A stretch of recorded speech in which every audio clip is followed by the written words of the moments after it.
దేవుని ప్రియమైన బిడ్డలారా, प्रिय परमेश्वर के जनों, ఎఫెసీ పత్రిక 6:13లో इफिसी की पत्री 6 और 13 में क्या लिखते हैं? ప్రశ్నను మనం ఎదిరించాలి, दुष्ट का हमें सामना करना है, శక్తిమంతులుగా దేవుని ఎదుట నిలబడాలి, शक्तिमय के रूप में परमेश्वर के सामने रहना है, దేవుడిచ్చే ఆ సర్వాంగ కవచాన్ని మనం ధరించుకోవాలి. परमेश्वर के द्वारा दिए हुए सुरक्षा कवच को धारण करना है, ఎందుకంటే क्योंकि సత్యమును దట్టి కట్టుకొని सत्य को हथियार के रूप में बांधकर నీతియను మైమరుగు తొడుగుకొని धर्म को धारण करके పాదాలకు సమాధాన సువార్త వలన సిద్ధ మనసు జోడు తొడుక్కొని पैरों पर शांति समाधान के जोड़ों को धारण करके ఇవన్నీ ఉన్నప్పటికీ ये सब होने के बावजूद విశ్వాసమును డాలు చేత పట్టుకొని विश्वास नामक हथियार को पकड़कर దుష్టుని అగ్ని బాణాలన్నీ ఆర్పేటుకు సమర్థులుగా శక్తివంతులుగా మనం నిలబడాలని ప్రభు వారు చెప్తున్నారు. दुष्ट के उस अग्निमय बाणों को बुझाने के सामर्थ्य हमें रखना चाहिए करके परमेश्वर बताता है. ఇవన్నీ గాక విశ్వాసము డాలు పట్టుకోమంటున్నాడు. सिर्फ ये सब नहीं है बल्कि विश्वास नामक उस डाल को भी पकड़ने के ఈ लिए बोल रहा డాలు है. పట్టుకుంటే ఈ డాలు విశ్వాసం డాలు పట్టుకుంటే विश्वास नामक इस हथियार को जब हम पकड़ेंगे ఆ దుష్టుడు వేసే అగ్ని బాణాలను మనం ఆర్పివేయచ్చు. वो दुष्ट जो भी अग्निबाण डालता है उसे हमें बुझा सकते हैं. వెంటనే ఆ డాలు పట్టుకొని మనం దాన్ని ఆర్పివేయవచ్చు. तुरंत उस हथियार को पकड़कर उसे बुझा सकते हैं. హల్లెలూయా. हालेलुया. అలాంటి సామర్థ్యాన్ని ఈ డాలు ద్వారా మనం ఆపగలిగిన శక్తి ప్రభు మనకు అనుగ్రహిస్తాడు. ऐसे सामर्थ्य के द्वारा उस अग्निमय बाण को बुझाने की शक्ति प्रभु हमें देता है. ఒకవేళ డాలు చేతిలో పట్టుకోలేదు అనుకో, अगर वो हथियार हमारे हाथ में नहीं है మనం ఎన్ని ఆయుధాలు ధరించినప్పటికీ వేసే బాణాలు మన మీదకి తగులుకుంటాయి. तो चाहे कितना भी आयत क्यों ना हम धारण करें तो भी वो बाण हमें लगेगा. అయితే విశ్వాసం అనే డాలు ఎప్పుడు చేత పట్టుకొని ఉండాలి. तो विश्वास नामक इस हथियार को हमेशा अपने हाथ से पकड़ के रहना ఆ है. రోజు తుయతైర సంఘం కూడా విశ్వాసాన్ని కలిగి ఉంది. उन दिनों में तुयातार नामक कलीसिया भी विश्वास को पकड़ रहा है. దుష్టులకు అగ్ని బాణాలను ఎదుర్కొనడానికి శక్తి కలిగిన నిలబడి ఉన్నది. दुष्ट के अग्निमय ज्वालामय बाणों का सामना करने के लिए खड़ा रहा है. ఈ రోజు మనం కూడా విశ్వాసం అనే డాలు చేత పట్టుకొని దుష్టు ప్రయత్నాలన్నీ మనం ఆర్పివేసే వారిగా ఉండాలి. आज के दिन भी हमें विश्वास नामक उस हथियार को पकड़कर शैतान के उस सारे बाणों को बुझाने की शक्ति रखना है. తిమోతి మొదటి పత్రిక 6:12లో అపోస్తలుడైన పౌలు ఏం చెప్తున్నాడంటే, तिमोथी की पहली पत्री 6 और 12 में प्रेरित पौलुस क्या बोलता है? విశ్వాస సంబంధమైన మంచి పోరాటాన్ని నేను పోరాడాను, विश्वास नामक अच्छी कुश्ती को मैं लड़ रहा हूँ, నిత్య జీవాన్ని చేపడతా ఉన్నాను, अनंत जीवन को मैं धारण कर चुका हूँ. దాన్ని పొందుటకు నీవు పిలువబడిన అనేక సాక్షులతో మంచి ఒప్పుకుంటున్నాను చెప్తున్నాడు. उसको पाने के लिए बुलाए जाने वाले अनेक गवाहों को पा चुका करके वो बोल रहा है. నిత్య జీవాన్ని చేపట్టమంటున్నాడు. अनंत जीवन को धारण कर लो करके बोल रहा నిత్య है. జీవాన్ని మనం చేత పట్టుకోవాలి. अनंत जीवन को हमें हाथ से पकड़ के रहना है. విశ్వాసం మంచి పోరాటం పోరాడాలి. विश्वास नामक ये अच्छी कुश्ती लड़ना है. ఈ నిత్య జీవాన్ని మనం విడిచిపెట్టే వారిగా ఉండకూడదు. इस अनंत जीवन को देने का भय नहीं रहना चाहिए. ఈ భూమి మీద వాస్తవమైన జీవం అనేది లేదు. इस पृथ्वी पर वास्तविक में यह जीवन नहीं है. దేంట్లో కూడా వాస్తవమైన జీవం లేదు. किसी में भी वास्तव में जीवन नहीं है. కానీ నిత్య జీవమే అది వాస్తవమైంది, చివరి వరకు మనల్ని కాపాడగలిగింది. लेकिन अनंत जीवन ही सच्चाई का जीवन है और अंत तक यह हमारी रक्षा करता है. అలాంటి నిత్య జీవాన్ని మనం చేత పట్టుకొని మనం జాగ్రత్తగా మన విశ్వాసంతో నడిపించవలసిన ఆవశ్యకత మనకున్నది. इस प्रकार इस अनंत जीवन को अपने हाथ से थाम कर हमें अपनी विश्वास की यात्रा में आगे बढ़ना है. మనం దాన్ని పొందటానికి పిలువబడిన అనేక సాక్షులట మంచి ఒప్పుకోలు కూడా మనం ఒప్పుకోవాలి. इसको पाने के लिए बुलाए गए अनेक गवाहों के सामने भी अच्छी गवाह बनकर हमें रहना है. మన నిత్య జీవాన్ని మనం కలిగి అనేకులతో సాక్షిగా మనం కొనసాగాలి. अनंत जीवन को पाकर हमें अनेक लोगों के सामने साक्षी के रूप में जीना है. నిజంగానే వీళ్ళ దగ్గర నిత్య జీవం ఉన్నది. सही मायने में इनके पास अनंत जीवन है. నిత్య జీవ మార్గంలో నడుస్తూ ఉన్నారు ये अनंत जीवन के मार्ग में चल रहे हैं. అని మన గురించి అనేకులు విస్తారంగా దాన్ని గొప్పగా చెప్పుకునే విధంగా మనం ఉండాలి. यह कहकर सभी लोग हमारे विषय में अद्भुत रूप से गवाही देने के रूप में हमें जीना है. ఇంకా హెబ్రీ పత్రిక और इब्रानी की 4వ అధ్యాయము 14-15 వాక్యాలు ఏం చెప్పబడుతుందంటే, चौथा अध्याय 14 और 15 में क्या कहा गया है? ఒకసారి మనం చదువుదాము. इसलिए जब हमारा ऐसा बड़ा महायाजक है ऐसा बड़ा महायाजक है जो स्वर्गों से होकर गया है, जो स्वर्गों से होकर गया है, अर्थात परमेश्वर का पुत्र यीशु, और परमेश्वर का पुत्र यीशु, तो आओ हम अपने अंगीकार को दृढ़ता से थामे रखे, क्योंकि क्योंकि हमारा ऐसा महायाजक ऐसा महायाजक नहीं जो हमारी निर्बलताओं में हमारे साथ दुखी ना हो सके, वरन वह सब बातों में हमारे समान फरका तो गया तो भी निष्पाप निकला। హల్లెలూయా। ఆకాశం గుండా వెళ్ళిన దేవుని కుమారుడైన యేసుక్రీస్తును గొప్ప యాజకుడు మనకున్నాడు ఈ రోజు। आकाश में से होकर जाने वाला प्रभु यीशु मसीह एक महायाजक के सामने है, हमारे सामने। గనుక మనం ఒప్పుకున్న దాన్ని గట్టిగా పట్టుకోవాలి। इसलिए जो हम माने हैं उससे तामे रहना है। ఆయన మన పాపం నిమిత్తం మరణించాడని, वो हमारे पापों के निमित्त मृत्यु हुआ, మన కోసం సమాధి చేయబడ్డాడని, हमारे लिए समाधि हुआ, ఆయన మళ్ళీ తిరిగి సమాధి నుంచి లేచాడని, वो फिर से दोबारा समाधि से ఆయన जी उठा, తిరిగి మళ్ళీ రెండో రాకలో రాబోతూ ఉన్నాడని, दूसरे आगमन में भी आने वाला है, ఆయన ఎన్నో స్థానాలు మన కోసం పరలోకంలో సిద్ధపరిచి వస్తున్నాడని, वो कई प्रकार के स्थान हमारे लिए स्वर्ग में మనం ఏదైతే ఒప్పుకుంటా వచ్చామో जो हम मानते आए हैं, ఆ ఒప్పుకున్న విషయాలన్నీ మర్చిపోకుండా జాగ్రత్త పట్టుకోవాలి। उन सारे विषयों को बिना भूले दृढ़ता से तामे रहना है। ఎందుకంటే ఈ ప్రధాన యాజకుడైన క్రీస్తు, क्योंकि यह प्रधान याजक प्रभु यीशु ఆయన मसीह మనతో ఉన్నాడు, वो हमारे साथ है, ఆయన మనకున్నాడు। वो हमारे साथ ఈ है। ప్రధాన యాజకుడు ఆయన మన బలహీనతల్లో ఆయన సహానుభావం కలిగిన వాడు। यह महायाजक हमारी दुर्बलताओं में हमारा साथ देने वाला है, ఎందుకంటే ఆయన కూడా అలాంటి అనుభూతిని అనుభవించాడు। क्योंकि वो भी ऐसी अनुभूति से आगे ఎన్నో बढ़ा రకాల था। కష్టపడ్డాడు, శోధించబడ్డాడు। वह कई प्रकार के क्लेश और दुख उठाया। సమస్త విషయంలో మనవలే ఆయన బాధించబడ్డాడు, అయినప్పటికీ పాపం లేని వాడిగా ఉన్నాడు।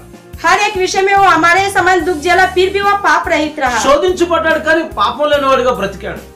क्लेश तो उनके ऊपर आया लेकिन पाप रहित हुआ। హల్లెలూయా। हालेलुया। ఇట్టి యాజకుడు మనకు తోడుండగా ऐसा महायाजक हमारे साथ है, మనం ఏదైతే ఒప్పుకుంటా వచ్చామో ఆ ఒప్పుకున్న దాన్ని గట్టిగా పట్టుకోవాలి। हम जो मानते आए हैं उसे दृढ़ता से तामे रहना ఈ है। యాజకుడిని బట్టి ఈ యాజకుడి ద్వారా కలిగే ఆశీర్వాదాలు మనం పొందుకోవడానికి సిద్ధంగా ఉండాలి। इस महायाजक के द्वारा जो भी आशीष मिलने वाला है उससे पाने के लिए सिद्ध तैयार रहना है। కానీ చాలా మంది జీవితాల్లో लेकिन बहुत सारे लोगों के ఈ जीवन में మహాదేవుడు మహాయాజకుడు అని చెప్పబడే ఈ ప్రభు వారిని మీద ఎన్నెన్నో అనుమానాలు జీవితాల్లో ఉంచుకుంటున్నారు। ये महायाजक करके बताने वाले परमेश्वर के जीवन कई प्रकार के చాలా మంది క్రీస్తుని యేసే క్రీస్తు అని నమ్మేదానికి కూడా వాళ్ళు ఇబ్బంది పడుతూ ఉంటారు। कई लोग तो यीशु ही सही मायने में प्रभु है करके ఆ मानने को तैयार రక్షకుడిగా नहीं వచ్చిన होता। దేవుడే అభిషిక్తుడిగా రాబోతున్న ఆయన కార్యం చేయబోతున్న సంగతి వాళ్ళకి తెలియదు। उद्धार के रूप में आने वाला वो प्रभु ही आने वाले दिन में आएगा करके उन्हें नहीं पता।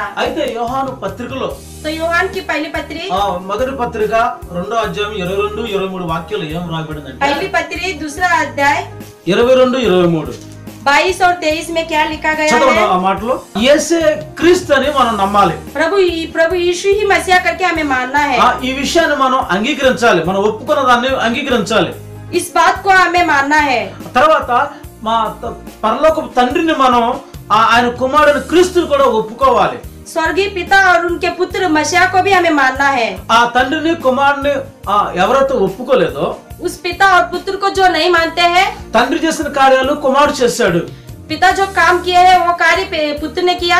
తండ్రి ఏ విధమైనటువంటి తండ్రి పనులే కుమారుడు చేస్తూ వచ్చాడు। पिता के हर प्रकार के कार्य ही पुत्र किया। అందుకనే ఈ త్రిత్వంలో ఉన్నటువంటి ఈ యొక్క వ్యక్తిత్వాలను మనం గుర్తుపట్టాలి। इसलिए इनके व्यक्तित्व को हमें पहचानना है। హల్లెలూయా। हालेलुया। ఆ కుమారుని రక్షకుడైన కుమారుడు మనం మన జీవితంలో అంగీకరించాలి। उद्धारमय उसके पुत्र को हमें अपने जीवन में अंगीकार करना है। ఆయనే రక్షకుడని రాబో క్రీస్తుని మనం ఒప్పుకోవాలి। वही उद्धार है आने वाला मसीहा करके हमें मानना है। ఆయన ఈ ప్రపంచాన్ని పరిపాలించే నాయకుడిగా మనం ఒప్పుకోవాలి। वही इस संसार का पालन करने वाला शासक के रूप में मानना है। ఆ సమస్తాన్ని జరిగించినటువంటి ఈ దేవదేవుడు మనం గుర్తుపట్టాలి। इन समस्त कार्यों को करने वाले उस महान परमेश्वर को हमें जानना है। అయితే ఈ రోజు కుమారుని ఒప్పుకోలేని పరిస్థితి, तो आज के दिनों में पुत्र को ना जानने की स्थिति है। కుమారుని యొక్క ఆ యొక్క శ్రేష్టమైన ఉపదేశాలను అంగీకరించినటువంటి అనుభూతి, पुत्र के श्रेष्ठमय व्यवस्थाओं का अंगीकार ना करने की स्थिति, కుమారుని నామాన్ని ఒప్పుకోలేని పరిస్థితి. पुत्र के नाम को ना जानने की स्थिति, అయితే తండ్రిని అయితే అంగీకరిస్తున్నారు కానీ కుమారుని అంగీకరించలేని పరిస్థితులు ఎదురవుతా ఉన్నాయి. पिता का तो अंगीकार करते हैं लेकिन पुत्र को नहीं मानते। అయితే ఆ విధంగా ఎవరైతే కుమారుని వ్యతిరేకిస్తారో వాళ్ళే క్రీస్తు విరోధి అని బైబిల్ తేటతెల్లంగా సెలవిస్తూ ఉన్నది. इस प्रकार जो पुत्र का विरोध करते हैं वही मसीहा के विरोधी करके बाइबल में स्पष्ट रूप से बताया गया కానీ ఈ है। రోజు మన జీవిత చరిత్రలో మనం తండ్రిని కుమారుని ఆయన మనం ఒప్పుకున్న దాన్ని అంగీకరిద్దాము. నిశ్చయంగా తండ్రిని దేవుడు ఆ కుమారుని క్రీస్తు పరిశుద్ధాత్మ యొక్క ఆశీర్వాదాలు మన జీవితంలో పొందుకుందాం. आज के दिनों में हमें पुत्र और पिता दोनों का अंगीकार करेंगे तो मसीहा परमेश्वर हमारे जीवन में अनंत आशीष हमारे जीवन में मिलेगा। త్రిత్వంలో ఉన్న మూడు వ్యక్తిత్వాలను మనం అంగీకరిద్దాము. ఆయన మహిమను మన జీవితంలో అనుభవిద్దాము. హల్లెలూయా. हालेलुया। త్రియేక దేవుడిని మనం అంగీకరించాలి. त्रिएक परमेश्वर को अंगीकार करना है ఎందుకంటే क्योंकि ఈ రోజు తండ్రిని అంగీకరిస్తే కుమారుని అంగీకరించలేని పరిస్థితి. पिता का अंगीकार तो करते हैं लेकिन पुत्र को मानने से इनकार करते हैं। అలాంటి ఆ అనుభూతులు మన దైవత్వం యొక్క మర్మాన్ని గుర్తించలేని పరిస్థితులు కొందరు వారి జీవితాల్లో ఉన్నాయి. ऐसे मर्मय परिस्थितियों का सामना पहचान ना करने की स्थिति अपने जीवन में है। అయితే అలాంటి వారు క్రీస్తు విరోధి అని तो పిలువబడుతున్నారు. ऐसे लोग मसीहा के विरोधी करके बुलाए जा रहे हैं। అందుకని మనం కుమారుని ఒప్పుకున్న ప్రతివాడు తండ్రిని కూడా ఒప్పుకోవాలి. इसलिए जो कोई पुत्र को मानते हैं उन्हें पिता को भी मानना चाहिए। కుమారుని ఒప్పుకున్నవాడు తండ్రిని కూడా అంగీకరిస్తాడు. जो पुत्र को मानते हैं वो पिता को भी मानते हैं। ఆ కుమారుని ఒప్పుకున్నవాడు తండ్రిని కూడా ఒప్పుకోడు. जो पुत्र को नहीं मानते वो पिता को भी नहीं मानते। అందుకనే కుమారుని తప్పనిసరిగా మనం అంగీకరించవలసిందే. इसलिए पुत्र को हमें मानना ही है। కుమారుని నామంలో మనం తండ్రిని అడిగితే మా తండ్రి అన్ని విషయాలు మనకు జవాబు ఇస్తాడు. पुत्र के नाम से हम जो भी मांगेंगे सारे विषयों में वो हमें उत्तर देगा। కుమారుడు చెప్పిన ప్రతి విషయాన్ని తండ్రి విషయాలను మనం జీవితంలో గమనించి వాటి ప్రకారం మనం నడవాలి. पुत्र के बताया हर एक विषय को पिता के विषय में ध्यान देकर हमें चलना है। అయితే మనం ఒప్పుకున్న ఈ శ్రేష్టమైన దైవత్వం యొక్క మర్మాన్ని గట్టిగా పట్టుకోవాలి. तो जो हम लोग ये माने हैं उनके दैविक नामक इन रहस्यमय बातों को दृढ़ता से थामे रहना है। ఒక్కొక్కళ్ళు తండ్రిని ఒప్పుకుంటారు కానీ కుమారుని ఒప్పుకోరు. कोई तो पिता को तो मानते हैं लेकिन पुत्र को नहीं मानते కొందరు हैं। కుమారుని ఒప్పుకుంటారు కానీ తండ్రిని ఒప్పుకోరు. कोई पुत्र को मानते हैं और पिता को नहीं मानते हैं। కొందరు ఆ కుమారుని తండ్రిని ఇద్దరు ఒప్పుకుంటారు కానీ పరిశుద్ధాత్మను ఒప్పుకోరు. और कोई पिता और पुत्र दोनों को तो मानते हैं लेकिन पवित्र आत्मा को नहीं मानते हैं। అయితే ఇట్లా ఒకళ్ళని ఒప్పుకుంటే ఇంకోళ్ళని ఒప్పుకోలేని పరిస్థితి ఈ రోజుల్లో చాలా మంది తికమకలు तो పడిపోతూ इस ఉన్నారు. प्रकार एक को मानते तो दूसरों को ना मानने की स्थिति में रहते हैं। అయితే ఆయా సమయాల్లో ఆయా సందర్భాలను బట్టి దేవుడు తన వ్యక్తిత్వాన్ని ప్రత్యక్షపరిచి మానవులకు ఏ విధంగా మేలు మంచి చేస్తూ వస్తూ ఉన్నాడో ऐसे ऐसे संदर्भों में प्रभु अपनी प्रत्यक्षता को प्रकट करके अनेक भलाइयां करते हैं। ఆయన వ్యక్తిత్వాలని మనం పేరు పెట్టి మనం ఆయన్ని సేవించవలసిన వారు, ఒప్పుకోవలసిన వారు ఉన్న ఆ దైవత్వ మర్మాన్ని మన జీవితంలో దాని యొక్క లాభాన్ని మనం పొందవలసిన उनके ఆవశ్యకత व्यक्तित्व को नाम से जानकर उनके आशीष को हमारे जीवन में प्राप्त करना है। హల్లెలూయా. हालेलुया। మనం ఒప్పుకున్న దాన్ని గట్టిగా పట్టుకుందాం. हम जो माने हैं उसे दृढ़ता से थामे रहना है। మాయోపచార చేత, मायामय जाल से, మోసకరమైన మాటల చేత, धोखा भरी बातों से, దురుపదేశాల చేత दुर्व्यवस्था के द्वारा మనం ఒప్పుకున్నటువంటి సత్యాన్ని మనం ఎప్పుడు మర్చిపోకూడదు. దానిలో విశ్వాస భ్రష్టులు కాకూడదు. जो व्यवस्था और सत्य को हम माने हैं उससे कभी अलग या दूर नहीं होना चाहिए। హల్లెలూయా. हालेलुया।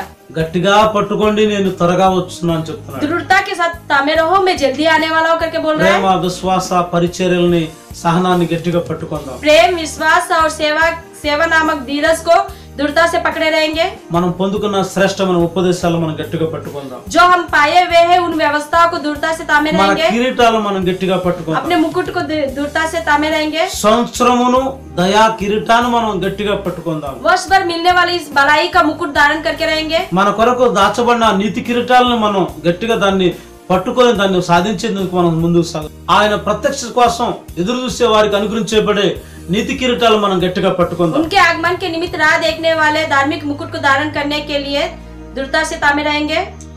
మనం దుష్టుడు వేసే అగ్నిబాణాలను ఆర్పివేయడానికని విశ్వాసమైన డాలును గట్టిగా పట్టుకొని ఉందాం. दुष्ट के द्वारा फेंके जाने वाले वो अग्निमय ज्वाल को बुझाने के लिए विश्वास नामक उस हथियार को थामे रहेंगे। నిత్య జీవాన్ని గట్టిగా పట్టుకుందాం. अनंत जीवन को दृढ़ता के साथ थामे रहेंगे। ఇంకా మనం ఒప్పుకున్న దాన్ని గట్టిగా పట్టుకుందాం. और जो हम मानते हैं उसे दृढ़ता के साथ थामे रहेंगे। దైవత్వం యొక్క రహస్యాన్ని గుర్తెరిగిన మనం త్రిత్వ దేవుని యొక్క ఆ ఒప్పుకోలను గట్టిగా పట్టుకుందాం. మనం ఒప్పుకున్న దాన్ని గట్టిగా हम పట్టుకుందాం. जो मानेंगे मानते हैं उसे दृढ़ता के साथ थामे रहेंगे। కుమారుని, पुत्र, తండ్రిని, पिता, ఆత్మదేవుణ్ణి आत्मी परमेश्वर, మనం అంగీకరించిన ఆ విషయాలన్నీ మనం గట్టిగా పట్టుకుందాం. अंगीकार किए हुए इन सारे विषयों को दृढ़ता से थामे रहेंगे। ఆ త్రిత్వంలో ఉన్న 3 వ్యక్తిత్వాలు మనం గట్టిగా పట్టుకుందాం. त्रिएक नामक इन परमेश्वर को थामे रहेंगे। హల్లెలూయా. हालेलुया। మనం ఒప్పుకున్న దాన్ని గట్టిగా పట్టుకొని हम जो भी मानेंगे उनसे ताम कर ఆ త్రియేక దేవుని ద్వారా వచ్చే ఆశీర్వాదాలు మన జీవితంలో పొందుకుందాం. त्रिएक परमेश्वर के द्वारा मिलने वाले उन आशीषों को हम प्राप्त करेंगे। అట్టి కృప ప్రభు మనకు కలుగు చేయాలి. ऐसी दया प्रभु हमें दे। ఆమేన్. आमीन।